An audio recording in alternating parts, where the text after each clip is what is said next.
What's up, guys? We're here. This is the Blasted Network. It's June 20... What? It's June 24th, 2015. And we are here.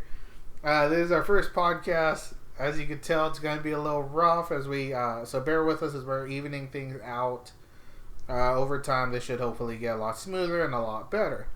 So let's just jump right into it. I'm Berto. This is Tyler, and I thought they called you Spicy Brown, Berta. I thought that was your nickname that you wanted to go by. Only on weekends.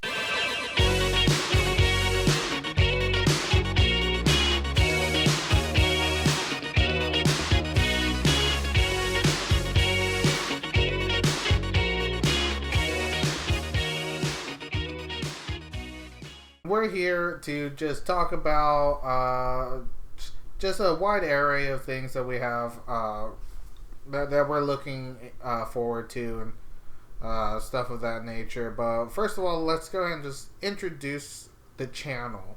Let's talk about the channel and kind of get a little more understanding into why it exists and what we're doing here. So first of all, again, this is the Blasted Network. It was created here by Tyler. And Tyler, why don't you just tell us a little bit about your creative thinking into why you wanted to create this network? Well, one day I was bored, and I just thought, hey, you know what I like? Video games, comics, movies, TV shows, sandwiches. And I thought that it'd be fun to be able to talk about stuff that I loved, share with the world, or the select few people that will want to read or listen or watch. And I was like, why don't I bring my friends in and make something of this and hope that people enjoy what we're doing. And I want to kind of go in the directions that you see other people doing, you know, the podcast and like IGN and stuff like that. But I want it to have a more, like, a friendlier atmosphere where you could tell that we're friends. And so less professional, but still slightly professional. So a more laid back take to it. Yes. Okay.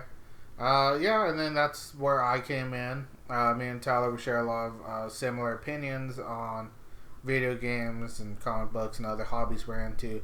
But at the same time, we're also very much different in each aspect that we enjoy as well. Poison Ivy's a better Batman villain. And Harley Quinn's the best Batman villain. And so the Blasted Network consists of Tyler, myself, and our friend Jared, who's been a huge help with the social media and posting on the blogs. So a lot of what you see is from Jared. Tyler and I are doing our best to try and get the Let's Play aspect in the videos set up on the webpage. So check those out. Check those out if you haven't already. We just put up our first Let's Play in Batman Arkham Knight, as well as the collector's edition unboxing, limited edition unboxing that we also posted as well. And that's pretty much what we're looking into with this network, and just kind of expanding on that. We are looking into bringing in more people, so if you're interested and you think you can fit any of the aspects that we've represented so far, feel free to send us a line. Just as long as you're not better looking than me. Alright, so we're not hiring anybody then. Alright, then let's go ahead and move on over. So one of the biggest things that to happen this week is, of course, yesterday, the release of Batman Arkham Knight. Again, we did the unboxing and we did a video in the game as well with me playing it, as I've never really played any of the Batman games before. So we thought it'd be an interesting treat to see how I control the game, in which right now is pretty bad. I'm not very good at it, I'll admit, but I'm looking forward to playing it some more and getting used to it. The combat system seems to be the funnest aspect so far, as well as swinging around on the grappling hook like I'm Spider-Man. You don't swing. Really? I do believe if you watch the video, I swing. Let's see. What do you want to talk about it? Again, like, I've really enjoyed the game. Tyler, you've had a chance to play some more on the Xbox. Well, past what the point that we got to, What are your thoughts so far, and how far are you into the game? I have played about maybe 2 hours, 2.5 hours, and it is awesome. I love it. I'm going to be reviewing it, so I don't want to say too much because I'm not even done yet. I'm not even halfway there. Right. But it's awesome. I love the Batmobile. A lot of people seem to kind of be taken back by it, but I really enjoy it. Even the tank mode is fine with me. It's pretty fun. You see, and that was one of the things in the video that I had brought up that I had a quarrel with, was the tank aspect. Did you ever find out if you could toggle it? Yes, you can toggle it. Okay. For those of you who aren't sure what we're talking about, in the game you do get to drive around in the Batmobile, but it has a secondary function in which if you hold the left trigger, it goes into tank battle mode, and you gotta keep holding the left trigger to be able to shoot tanks with your missiles and such. But I guess there is an option in the settings to make it so that you only toggle it, you don't have to hold it. So you just press it once and it'll stay in tank mode until you press it again. So that should be a very helpful option, as that is one thing I did find pretty annoying. The other thing, the physics of the Batmobile while it's in tank mode, it just kind of slides around. I like it. It doesn't seem to have any real like friction or laws of gravity. It just kind of defies all aspects. It gets very arcadey feeling, but I enjoy it. I think it wouldn't work if it was done in a more realistic way. It wouldn't be fun, I think. Yeah, from what I've seen, it really does seem to fit the scenario that the game represents. But I would like to see at least a little bit more friction instead of sliding around like it's on an ice rink. I'm okay with it. You want to get into spoiler territory here on it? So okay. Might wanna... Before we go on, we will say, coming up, this is a spoiler for the game. Is this the spoiler that we're talking about? With this is about who the Arkham Knight is in Arkham Knight. This is a spoiler not only for the video game, but should also be a spoiler for the comic book as well. The comic series that's currently going on that follows this game, or predates this game rather. So this is a spoiler. This is spoiler territory. So come back in just a few moments. Alright, so let's go ahead and talk about Arkham Knight. So his identity was revealed. Yes, and before we say who it is, Rocksteady said that they created Arkham Knight with the help of DC as a brand new character to the Arkham series. And a lot of people were speculating that it would be Jason Todd, who is the Red Hood in the comic books, and it ends up being Jason Todd. Now, a lot of people have been upset by this because Rocksteady did claim that it would be a new character, which I believe was a poor choice of words. It's more of a new personification of a character rather than a new character itself. I feel if you were to tell me, we created a new character, then it's going to be someone that hadn't already existed in the comic universe. Whereas this is a person, Jason Todd is a person who has existed for a very long time. He was one of the Robins. He was one of the Robins who, he couldn't put up with how Batman wouldn't kill anybody, right? If I'm correct, it's been a while. I'm pretty sure Jason Todd's the one who died and was resurrected in the Lazarus pits. I could be completely... I'm a huge Batman fan, but I could be completely wrong about this right now. No, that's right, because I remember reading that book, one of the books you lent us, that was actually briefly brushed upon, was that he was brought back from in the Lazarus pits. Yeah, and he came back pissed off that Batman did not kill the Joker for what he did. And so he becomes Red Hood, which is basically a vigilante. But in this game, he is the Arkham Knight, and I have no problem with it being Jason Todd like everyone else does, because like I discussed with you a couple days ago, it's supposed to be a surprise, and for people that read the comics, they already assumed it, but people that haven't, if you just give it away from the very beginning, it's just going to ruin the game for people. It's the same thing that happened with J.J. Abrams with the recent Star Trek Into Darkness or whatever it was called, where he said Khan was not in the movie, and then when he ended up being in the movie, being the villain, people got mad, which I think is kind of stupid because it's supposed to be what's that called? A twist ending kind of thing. The problem is it's a case of people want spoilers but don't want to be spoiled. You know, it's a double-edged sword. You want to know what's going to happen at the end, what's the twist ending, and if you find out before the movie's released or before the game's released or the comics released or whatever, what's the point? Yeah, it's like you're gonna go in knowing, okay, at the end of this person's gonna exist. They're gonna be there, and you're not gonna enjoy it as much. So if they tell you it's not who you think it is, you're gonna go in thinking, you know, you're probably still gonna speculate that it could be that person, but you're not gonna know, and then you're gonna be pleasantly surprised who it is at the end. And the fact that they're holding it against Rocksteady for saying it's a new character is kind of annoying. It, in a ways, yeah, Jason Todd's not a new character, but Arkham Knight's a new character, and he's pretty much the Red Hood.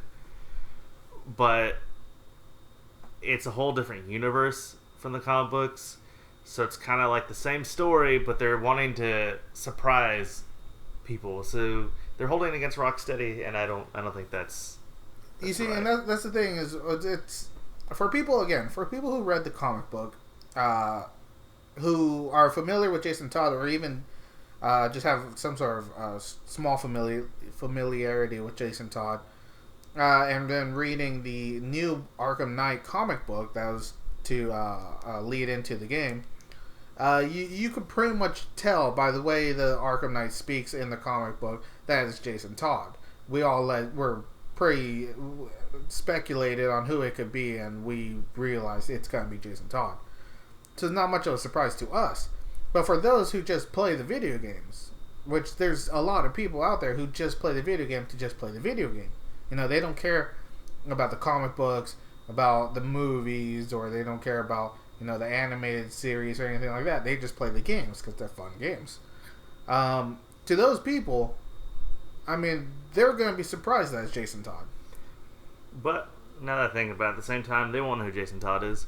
But they'll probably. I haven't gotten to the part. I don't know how to explain, but I'm pretty sure they'll explain. He used to be one of the Robins, which again is going to be another surprise. That Rocksteady had no choice to not say anything. Yeah, I mean, it's their story they want to tell. They have the right to say who it is and isn't whenever they want to. And to those people who just play the games, Jason Todd, Arkham Knight, is technically a new character to them. Yeah. You know, it's a new character to the series. So he's not a new character per se in the Batman universe, but he's a new character to the series. Yeah. So I think they did hold up their end of the bargain to that.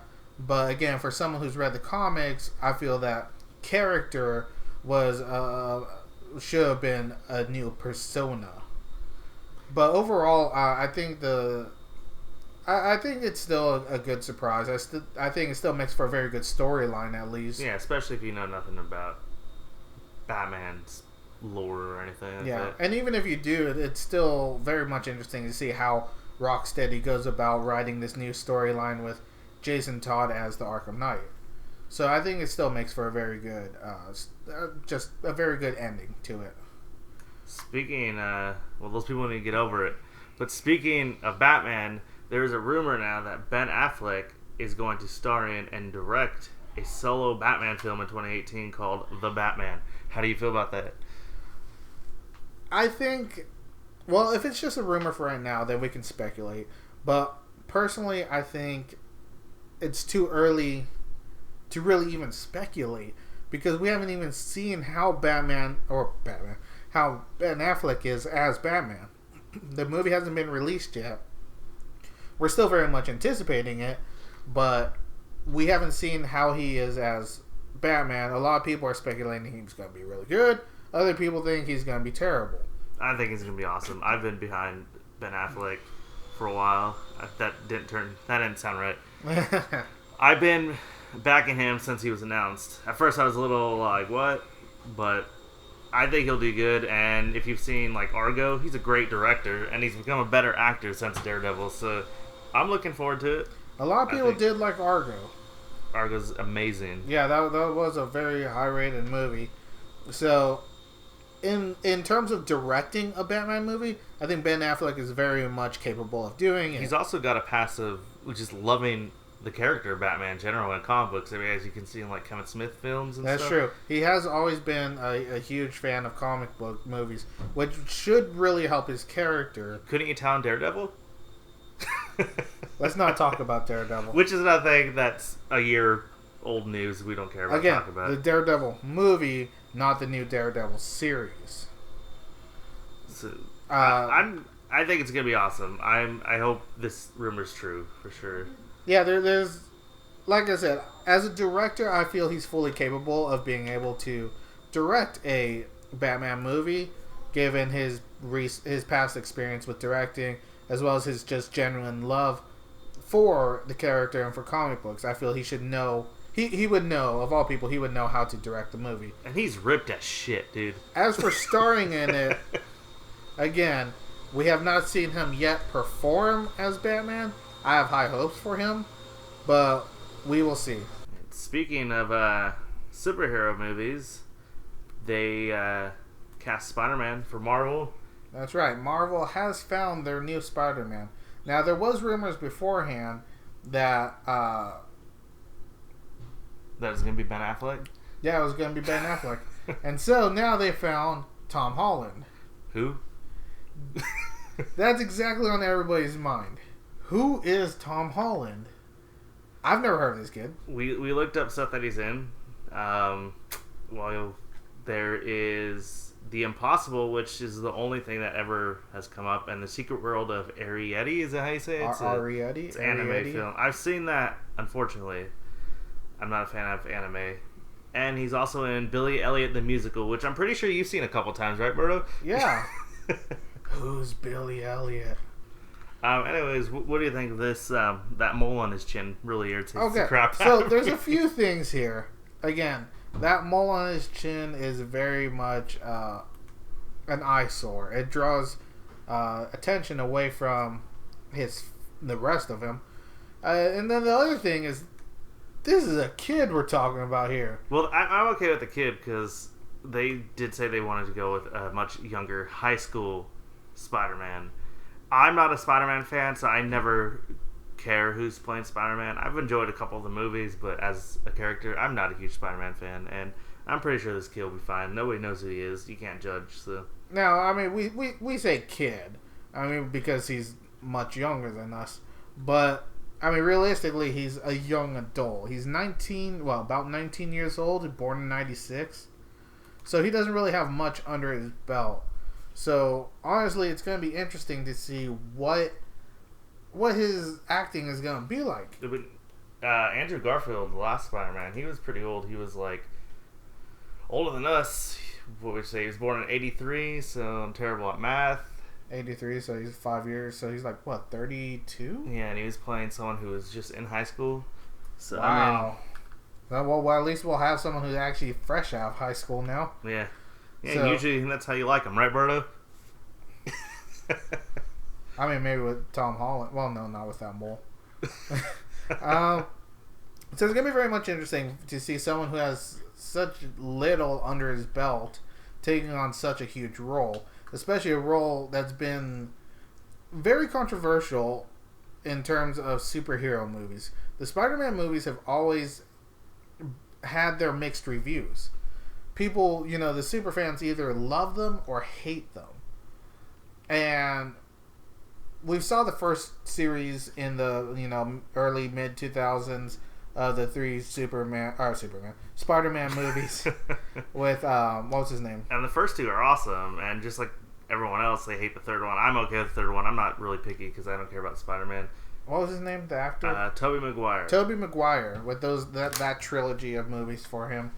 Those are good movies. I don't know if they hold their own still nowadays. But that third one was kind of iffy. I mean, we all remember that infamous emo scene when he comes walking out and he's wearing all black with his hair all emo. But overall, What are you telling me that? That's a classic scene, Berto. It's a classic scene. it is now. That was a decent series of movies, and then we got the first reboot, The Amazing Spider-Man. The Amazing Spider-Man with Andrew Garfield. Andrew Garfield, who loves lasagna. And he hates Mondays. Which that series, I liked. The first one was really good. The second one was good-ish, but Jamie Foxx was terrible. God. He reminded me Oh, of my God. Arnold Schwarzenegger in Batman and Robin. He had like the worst puns. What was it? Today's my birthday and it's time to blow out my candles was one of his lines. Yeah. Oh God. Jamie Foxx's character, what was it, Electro? Yeah, or something. Something like that. That was just one of the worst characters I've ever seen in superhero movies. It was just a disaster. But the rest of the actors in that movie did, I believe, a wonderful job. Yeah, overall it was good. But back on topic, Tom Holland, he's new. I'm sure he'll do good. I'll see it. I originally heard that they were going to do a Spider-Man animated film first. Really? Yes, that's what I heard. I don't know if that was a rumor. I thought it was like proven that like it was a legit thing going, but now that they cast somebody, I don't know. Maybe that's just for him being in Civil War, Captain America: Civil War, because I know that was announced that he is going to be in it. Oh, that's right. That's right. So that could be it, but. But now the question is, so that's I don't know why I keep saying Superman. Because you're gay. That Spider-Man that is going to be in Captain America. So is that going to be this new Tom Holland Spider-Man? Yeah, I'm pretty sure it's going to be Tom Holland because Sony and Marvel are joining together for Spider-Man, and he'll be in like the next Avengers film, possibly, is what I heard. But he definitely is going to be in Civil War. That was 100% today. I think that was announced today. Okay. Have they set a release date yet or a window for this new Spider-Man movie? I don't think so. Yeah, I'm pretty sure they haven't yet. Okay. I'm curious to know what people are going to think about this. Doing, a third reboot on this series? Yeah, I know that they're not going into the origins, which is good, because pretty much everyone knows Spider-Man's origin now. So I think they're just going right into it when he's already been Spider-Man. Okay. So that should be interesting. I mean, again, I don't like the characters, but I always like seeing superhero movies. I'm a fan of them. I even semi-like Green Lantern. All I'm saying is, if sometime in the next 5 to 10 years we see a fourth reboot of Spider-Man, I'm done. I'm giving up after that. Because, honestly, why do they keep rebooting it?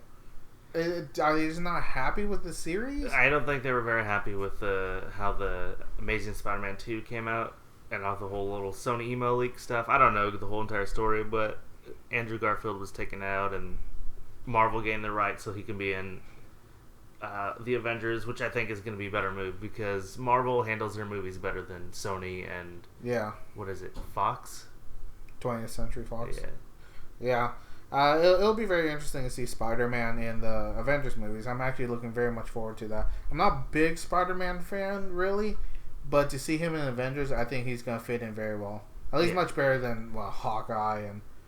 Hawkeye's pretty awesome in Age of Ultron, but I think Spider-Man he definitely fit in. He has a humor that will fit in, especially with Tony Stark. And who knows, maybe he'll romance the Hulk. Yeah, you never know. So, let's go back to video games. How about E3, which was last week? Okay, so this is a big one. So E3 just wrapped up. Was that last week? I think it was last week. Was it? Yeah, I think so. I think it was last week. It feels like it could have just been last week, but it could have been the week before. It was last week. Okay. So E3 just wrapped up, which was huge. I honestly think it was one of the biggest E3s we've had in a few years. What I saw of it was awesome. I was too busy at work to pay attention, so you're going to be talking most. I was fortunate enough to catch most of the press conferences. There was a few I'm still catching up on, like the Nintendo conference. But from what I saw, there was a lot of really big announcements that really made the people just fall in love. Half-Life 3, right? Half-Life 3 confirmed. I heard a lot of games are not doing a lot of water anymore in their video games. I know, right? They don't want to get bad reviews. They heard about IGN and they just don't want to get those bad reviews. You know, they just want to have the right amount of water. And so a lot of the big games, again, there were so many games that were announced. I think there was over like 85 games that were announced. It was a huge list. So we're just going to talk briefly about some of the more interesting ones that we're personally interested in. For me, one of the biggest ones that was just a huge reveal. I had heard nothing about this. I don't know if anything was ever released or hinted about this, but so right at the end of the conference of Ubisoft's conference, Tom Clancy's Ghost Recon Wildlands. That looks awesome. That was a huge one for me. I did not expect anything. I did not expect a new Ghost Recon game. I enjoy them. I think they're a lot of fun. I would enjoy it if we could play together on the last one, but we always had connection errors with it. Right, so. Because you play. But it's still fun games, and that was a big one for me to play. And for me to see the demo, they even released a full demo of it during the presentation, showing off the gameplay in-game, on console gameplay, that just showed the different ways. First of all, it's up to 4-player co-op, open world, and you would get missions, and with each mission, there's several different ways you can go about it. You can just run in, guns blazing, kill everybody. Which is usually what you do with everything. Which I think is just so much fun. You have no patience. Then you could go stealth and just kind of sneak in, silently take people out with silencers, kidnap the main guy, and then get out before anybody realizes you were there. And then there was like a third option in which you can go guns blazing times 10, just blowing everything up. Everything's exploding. There's explosions everywhere. You're not looking at them because you're just that kind of guy. You're walking in, getting work done, and getting out. So it looks like it's going to be very much a team-based effort. You're definitely going to want to work as a team. So that means I cannot play with you because you do not play as a team, Berta. Look, just sometimes it's just more fun running in and killing everybody. And so it was a huge game, I believe, at E3. It was just a big surprise for me. As well as another one being... this one was actually brought to my attention after the conferences because of Tyler. Tyler happened to see this one. I did not see this one, which we're now both excited for the release of, which is Cuphead. Yes, it looks awesome. And I'm not a fan of those type of games, side-scrollers. I'll play them and I'll enjoy them, but I never finish them. Quickly describe to us Cuphead. I'm pretty sure I don't know the full details. I think it's a co-op game, side-scroller, where every single level is basically a boss fight. And what really has my attention on this is the art style. Apparently everything is hand-drawn, and it looks like an old Walt Disney cartoon. Like, just the way it's animated, you'll see, like, the characters do that little slight bounce when they're, like, standing there. If you know what I'm talking about, it's hard to explain. But as an artist, myself, that is what really got my attention. Even, like, gameplay-wise, I don't really care. I just want to see what that looks like in action. It looks so awesome. It looked like Steamboat Mickey with color and boss fights. Yes.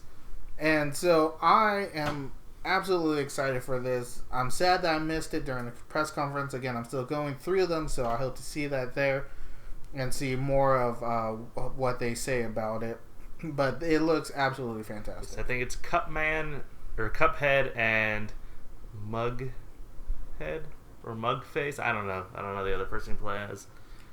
And then, what was one of the big games you saw there that you were excited for? Cuphead was one. And then Tomb Raider looks awesome, in my opinion. I think it looks beautiful. What is that, Rise of the Tomb Raider? Rise of the Tomb Raider, yes. It looks excellent. Just those graphics alone. I'm not a graphics guy. I could care less usually. But it looks freaking amazing. And I'm excited. More excited almost for that than Uncharted, which Uncharted looks awesome too. And I think Tomb Raider looks awesome. I love the first one, or the reboot. Yeah, the modeling of the character for Lara Croft and even the other characters just look fantastic. The details that were put into it, but again, these are demos. These are press demos. We don't know if this is actually what they're going to look like. Especially lately, we've had a lot of problems with games over-promising and under-delivering. Like recently, we had. That line always reminds me of what any woman you ever talk to says about you. So recently, we had several games that came out. The Witcher 3 being one of the bigger ones. That definitely overpromised the graphics. They showcased these huge, amazing, beautiful sceneries that looked absolutely incredible. It was almost lifelike. Then the game came out and it was subpar. I think the graphics are awesome on that game. I didn't even know that was an issue. I didn't really read into that stuff. So that was an issue with The Witcher 3? That was absolutely an issue with The Witcher 3. Was people felt underwhelmed by the graphics in comparison to what the press demos were released and the trailers. I have to see the press demos because I think it looks excellent. So maybe I shouldn't watch gameplay videos before they come out because then I'll just be happy with what I got. Yeah, the game the game still does look nice, but it's nothing like what they promised, and that's why a lot of people were upset with The Witcher 3, and that's one thing I'm hoping. Because we did see so many beautiful looking games at E3. There was No Man's Sky that looked fantastic. Horizon Zero Dawn, even Star Wars Battlefront looked amazing, and graphically, as well as gameplay. And I'm sure the gameplay aspect will still be there, will still be great to play. But graphically, I'm really hoping they deliver.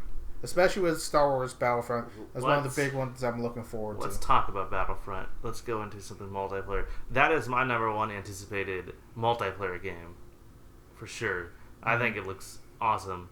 So at E3, they showed the Star Wars Battlefront. They showed a multiplayer, like full live demo of a multiplayer match.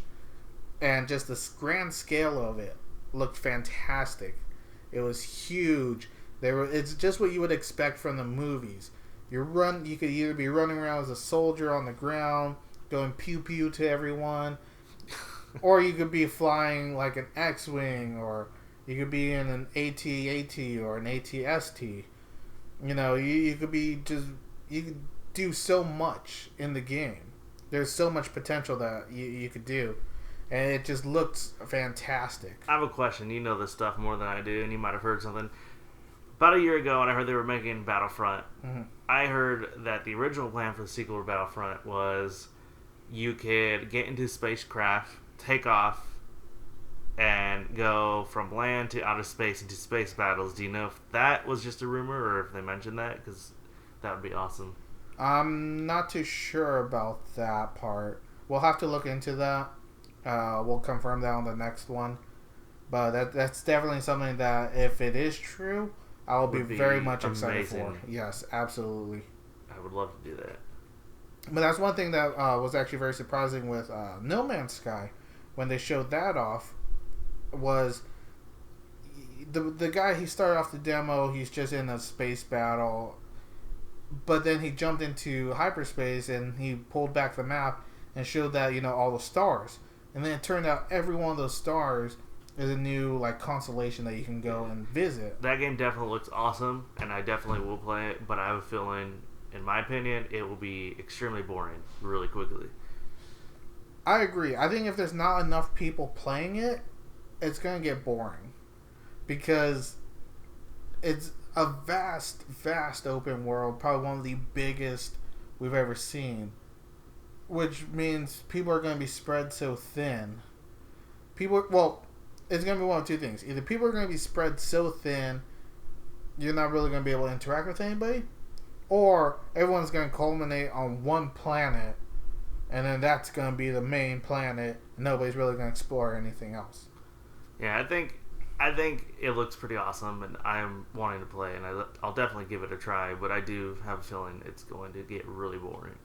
This is going to really offend a lot of people. Like Minecraft, everyone loves the crap out of that game, and I could play it. I played it, I don't know, with you maybe for 5 or 6 hours. You look like you're about to lean over and punch me in the face right now. No. I get bored with that really quickly. I don't think I played it with you in the past, like, year and a half, 2 years maybe, longer than that. Yeah, it's been a while. Well, one of the problems with Minecraft, I hate to divert from E3, although Minecraft was shown at E3, with the new HoloLens, which that looks very exciting as well. But one of the problems that we had with Minecraft was the fact of setting up your own servers. And if you can't set up your own server and get it to work with all your friends, they have a secondary option that will cost you about as much as any general MMO will cost you these days, about $14 a month. That's stupid. Yeah, not very, especially for, I mean, the majority of the population who plays Minecraft, well, maybe not majority, but a good amount of it, is going to be children. They're going to be kids. Is that why you play it all the time? That's why I love playing it. I love hanging out. And, you know, those people, they can't afford, you know, $14 a month to play with all their friends. I can't afford $14 a month. I know, right? And, yeah, that's stupid. I just thought it was really boring, and that's the same effect I think I'm going to get with No Man's Sky, or what is that the right name? Yeah, No Man's Sky. I'm definitely anticipating it. I think it's going to be awesome. But it's going to be very interesting to see how that one turns out. So there's a lot of huge games, but just to brush up on one final game, and to go into our final topic, two final games. Rainbow Six. Which also looks amazing. We have Rainbow Six Siege and The Division. So let's go into The Division first. Again, looks amazing. The game looks amazing. It's supposed to come out in April, right? And it's not even coming out until like 2016 now? I believe so. And so, which honestly, I'm fine with it. I'm fine with them pushing back games as long as they're tweaking it so that come day one, the game works. Which it never does, even when they do it. These days, I don't understand how that happens. You know, they can go in, create this huge game, but on day one, it doesn't work. Whereas back in the day, when they actually had to give you like actual cartridges that could not be updated, they made sure the game worked. And you'd have to blow on it a few times. Yeah, but that's about it. The game still worked. If you could play the game, you could play it completely, and it worked. These days, day one, you either have a huge, like, 10 gigabyte patch that you have to put in before you can even play the game, and even then, there's still going to be bugs, there's still going to be problems, there's still going to be more that needs to be patched. Yeah. So, I have no problem with developers taking more time as long as the game, at least these days, mostly works. Like Assassin's Creed Unity. Oh, God. Perfect launch on that one. I know. That was an embarrassment. So, Rainbow Six, The Division. Tom Clancy's The Division. It looks amazing. I love the aspect of it where you can team up with your friends to go and kill people and collect more loot.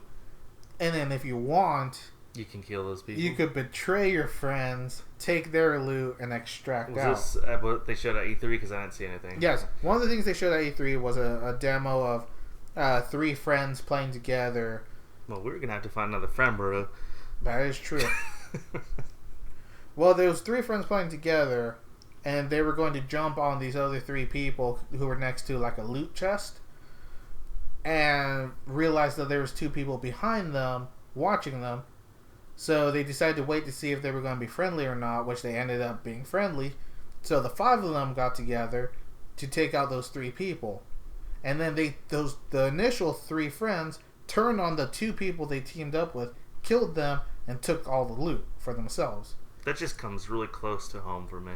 And then they get to the extraction point, right?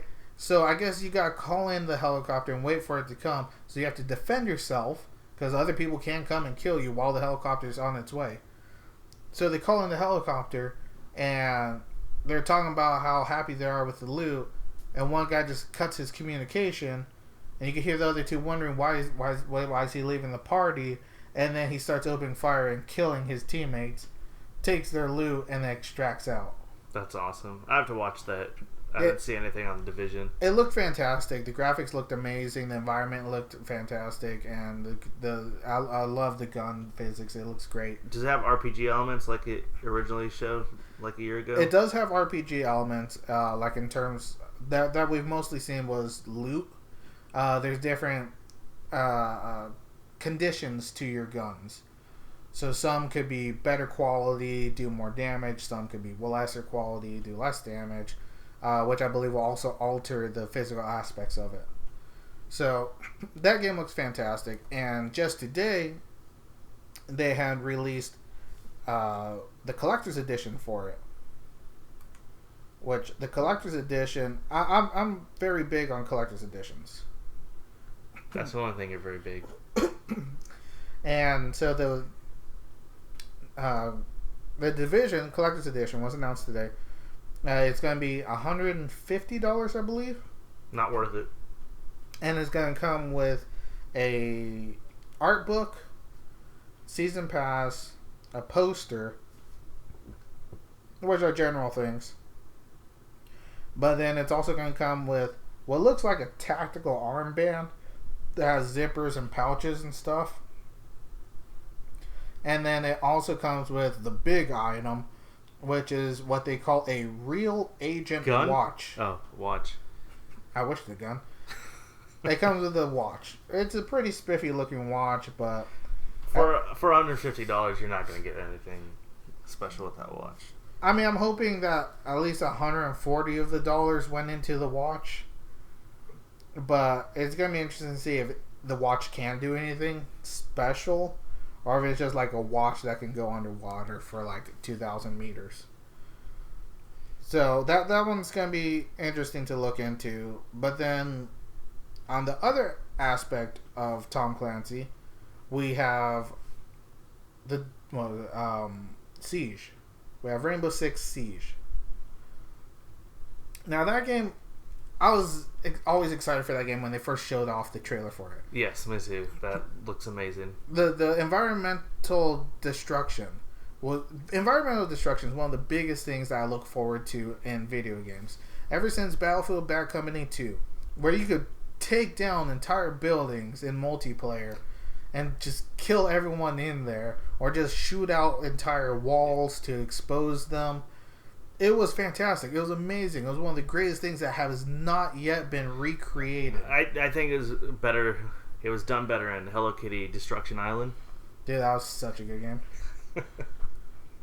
And so, Battlefield has failed to recreate that sense of feeling. They've gone on a much grander scales where you could take down an entire 100-story building. Yeah, okay, one building. And you can kind of take out the walls, sort of, only some. And whereas Battlefield Bad Company 2, you could take out literally almost every wall. You can you could show the skeleton of the house or of the building before you take it down. So, seeing in Rainbow Six Siege that you can plant charges on the wall and blow through the wall or blow through the roof, or just go about rescuing the hostages any way you want. Any way you want. That's another thing with teamwork that I'm pretty sure I'm going to get it and play with you, and you're going to ruin everything like you always do. The game looks fantastic if you have enough friends to do at least 4 people on one team. The problem is if you go into a multiplayer match, right, and you're just with a bunch of random people, you know it's not going to work very well. Everyone knows it's not going very well. When it comes to working as a team with randoms, it never works out. You're always going to have at least one person who's going to be that hothead who's going to run in guns blazing, and he's going to get killed immediately and spoil it for everyone. You can't see, but I'm pointing at Berta. And then everyone else is stuck trying to finish this mission, but it's usually spoiled by then. It's done. So it's going to be very interesting. If you have friends, it looks like it's going to be so much fun. It's going to be a lot of fun. If you're going to look into playing with randoms, you might want to consider getting friends. You might want to consider getting friends or red boxing the game to try it out before you buy it. because it's going to be very difficult. But also today was announced the Rainbow Six Siege Collector's Edition as well. I want to state that I think I've never bought a collector's edition outside of the Arkham games, if I recall. Do you know if I bought anything outside of Arkham games? I don't think I believe have. so. No, I don't. yeah. I don't. I'm not a huge Well, fan on it. Injustice, you bought the joystick edition. Would that be considered? Well, it has Batman on the joystick.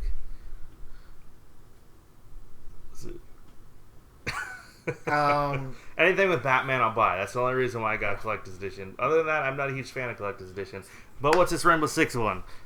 So the Rainbow Six one comes with the price point is $150, and it's coming with a steel book, a hat that has the Rainbow Six logo on it, the season pass, the Art of the Siege tactical guide, which we're believing is just kind of like a strategy guide / art book. And the big item in there, as well as a carabiner. Now that sounds a little racist, but sounds like a carabiners. Actually, that kind of does sound like carab. As you can tell, his name is Berto. I'm okay with saying this. I am Mexican, and I'm okay with him saying that. I guess a lot of like rock climbers use it, but they have like hooks. It's just like a hook with like it's a hook. But then the big item is, of course, a backpack, what they call an operator backpack, which looks like just a basic backpack with the Rainbow Six logo on it. And it's lined with yellow inside. I have no desire for that. Why do I need a backpack? That doesn't seem like $150 I left school worth. in 2006. That doesn't seem like $150 worth. And I thought of another collector's edition I bought. Well, my girlfriend bought for my birthday the Mortal Kombat 10 collector's edition, which is one of my favorite statues. It is awesome. The Scorpion one made by, who was the company? It started with the C. Has a very Bruce Timm art style to it, though, but it's amazing. Oh, yes, and it's gold. And it's gold. Gold painted. Yeah. That's not what they told me. I'm gonna have to take that and sell it then. But so those are some of the biggest games we're looking forward to in E3, as well as so many more. It's a huge list. We might touch on this another day, going through the entire list, just a whole E3 podcast. Yeah, I think we're gonna write an article soon. Our top 5 favorites. Correct. Between me, Tyler, and Jared, we each have our own top 5. So we'll be releasing that article very soon. So look forward to that. And then Tyler has his Batman Arkham Knight review coming out soon. Probably in a week or so. I don't have time to play all day, so unfortunately. So should be looking out for that soon. And we have a lot more videos we're getting ready to record and getting ready to publish and get put up as well, so look forward to that. And I also want to state that we're trying to build up Blaster Network a little bit better. We're working on, getting mics and better quality equipment and stuff, hopefully, to get things done. So right now, it's starting off a little iffy, but hopefully you guys still enjoy what we're doing. And remember, if you're interested in writing articles for us, and being a part of our team that we're trying to get together, feel free to contact us. Let us know what kind of, what you're looking into writing about and what kind of experience you have with it. And we'll definitely consider everyone who signs up for that. Speaking of signing up, before we end the podcast, going back to Rainbow Six Siege, the website to sign up for the beta has gone live today. So, as of today, June 24th, the beta sign-up is live on their official website. And Xbox One will be the first to get into the beta come December. And then Xbox One with everyone else come early next year. This is for the Division? This is for Siege. Okay, so remember, get some friends. This is for the Division. That's right. Okay, it's for the... Still, get some friends. Yes, you'll still need friends. All right, and so that wraps up our first podcast. We'd like to thank you all for listening, And if you have any questions or comments, feel free to send them to us and leave them in the comments. Alrighty. You guys have a great time. This is Berto signing out. And this is Tyler, I guess, signing out too. No, he's not.